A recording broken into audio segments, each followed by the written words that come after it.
사랑의 샘 평화의 소리 KCR 뉴질랜드 뉴스입니다. 영국과 세계는 어제 대통령들과 왕들, 왕자들과 총리들이 참석한 국빈 장례식에서 엘리자베스 2세 여왕에게 마지막 작별 인사를 했습니다. 장례식에 앞서 1분에 한 번씩 엘리자베스의 생애에 걸쳐 36번의 종이 울렸습니다. 그런 다음 142명의 영국 해군 선원들이 밧줄을 사용해 여왕의 깃발이 드리워진 관을 싣고 웨스트민스터 대성당으로 가는 포마차를 끌고 갔으며 그 자리에는 세계 지도자들로부터 의료 종사자들에 이르기까지 약 2,000명의 사람들이 여왕을 애도하기 위해 모였습니다. 관의 꼭대기에는 거의 3,000개의 다이아몬드와 군주의 구와 십자가, 왕홀, 그리고 반짝이는 영국 제국관이 놓여 있었습니다. 영국 전역에서 2분간의 묵념으로 장례식이 끝났으며 참석자들이 국가를 부르고 이제는 God Save the King으로 명명됐습니다. 19일 월요일은 9월 8일 서거한 엘리자베스 여왕을 기리기 위해 공휴일로 지정됐으며 수십만 명의 사람들이 이 역사적인 순간에 참여하기 위해 런던 중심부를 찾았습니다. 여왕은 고인이 된 필립 공과 함께 비공개 가족 예배를 드리는 가운데 안장될 예정입니다. 그랜트 로버트슨 총리 대행은 주간 강요 회의 후 언론과의 인터뷰에서 국민당이 여왕의 장례식 당일 우핀대 조사 결과를 발표한 것은 예절이 없고 진정성이 의심된다고 말했습니다.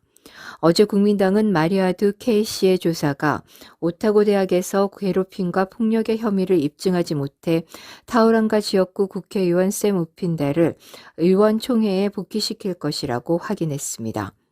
한편 로버트스는 다음 주 뉴질랜드 여왕 추모식이 시작될 때 전국적으로 1분간의 묵념을 할 것이라고 발표했습니다.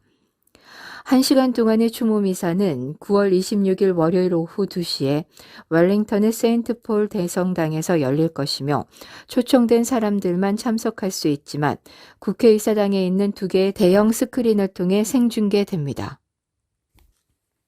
신용평가기관 무디스 인베스터 서비스에 따르면 뉴질랜드에서 주택 구입 가능성의 악화가 모기지 채무 불이행의 위험을 증가시키고 있습니다. 뉴질랜드 은행이 발행한 우량 자산을 담보로 발행하는 채권인 커버드 본드에 대한 새로운 보고서에서 무디스는 주택 구입 가능성이 지난 10년 동안 평균보다 훨씬 더 나쁠 것으로 예상했으며 뉴질랜드의 주택담보대출 커버드 본드에 대한 신용이 부정적이라고 평가했습니다. 보고서는 금리 인상으로 인해 올해 8월 신규 모기지 상환액이 가계소득의 39.1%를 차지할 것이라고 밝혔습니다. 이는 전년도의 35.4%에서 증가한 수치입니다. 오클랜드에서는 신규 차용인들은 모기지 상환액을 충당하기 위해 가계소득의 47.1%가 필요했습니다. 보고서는 모든 지역에서 모기지 상환액을 충당하기 위한 가계소득의 비율이 지난 10년 동안의 지역 평균보다 나빴다고 지적했습니다. 임대부동산의 가용성은 오클랜드에서 세입자들의 수요에 근접하지만 다른 많은 지역에서는 임대부동산이 크게 부족할 가능성이 있습니다. 테넌시 서비스의 최신 수치에 따르면 7월 전국 중간 임대료는 주당 $540로 작년 7월에 비해 주당 $40 상승했습니다. 국내 최대 임대주택 시장이자 가장 비싼 오클랜드 지역의 7월 임대료 중간값은 주당 $590였습니다. 이는 2021년 7월에 비해 주당 $10 상승한 것이며 이는 2022년 7월까지 오클랜드의 중간 임대료가 1년 동안 전국 임대료 중간값의 4분의 1만큼 증가했음을 의미합니다. 오클랜드의 12개월 증가율은 전국에서 두 번째로 낮았으며 가장 낮은 곳은 1% 감소를 기록한 태즈만 지역이었습니다. 뉴질랜드의 나머지 지역에서 연간 5% 미만의 유일한 지역은 4.2%의 노스랜드였고 나머지 지역들의 연간 임대료는 5.6%에서 12.9% 사이로 증가했습니다. 베이 오브 플렌티, 기스본, 타라나키, 마나와트 황간위 그리고 웨스트 코스트는 연간 두 자릿수 증가를 기록했습니다.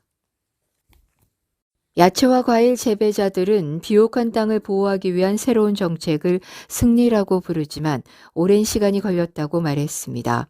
시의회들은 이제 비옥한 토양이 있는 지역을 지도식 도표로 만들고 관리해 토지가 주택용으로 개발되지 않도록 보호해야 합니다.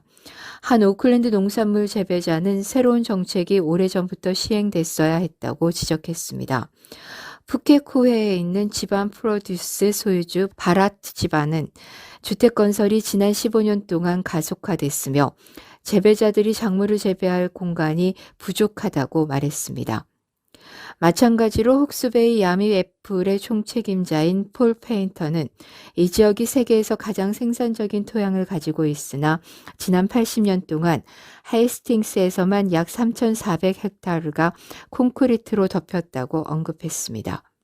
일부 상황에서는 여전히 토지를 주택용으로 재구역화할 수 있습니다.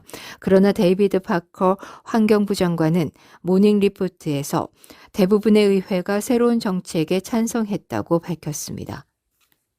오늘의 환율 정보입니다. 뉴질랜드 달러와 대비 원화 기준 환율은 829원 33전, 한국에서 보낼 때 837원 62전, 한국에서 받을 때 821원 4전입니다.